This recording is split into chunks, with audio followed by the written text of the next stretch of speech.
বন্দরনগরী চট্টগ্রামে আবারও মিছিল করেছেন আওয়ামী লীগের কর্মী সমর্থকরা। আওয়ামী লীগ এবং যুবলীগের নেতাকর্মীরা রাজপথেই তাদের মোকাবেলা করার কথা বলছেন এবং তারা বলছেন সেটি করার জন্য কেন্দ্রীয় নেতৃত্ব তাদের যে ধরনের নির্দেশনা দিবে সেটি তারা পালন করবেন।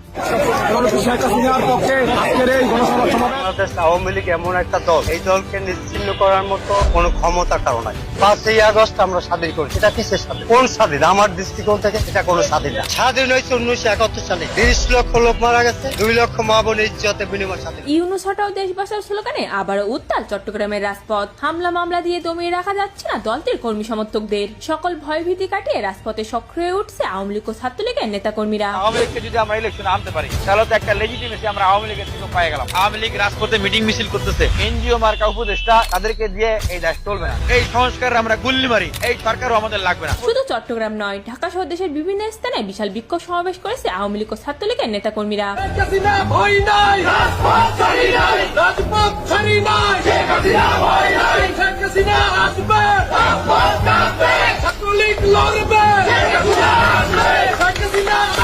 এদিকে দেশের সাধারণ মানুষ ডক্টর ইউনূসের চালানো কার্যক্রমে অতিষ্ঠ। তাদের দাবি ইউনূস প্রশাসন টাকা ছাড়া কিছুই বোঝে না। সাধারণ মানুষের উপর জুলুম সহ দেশে চলছে নানান অনিয়ম।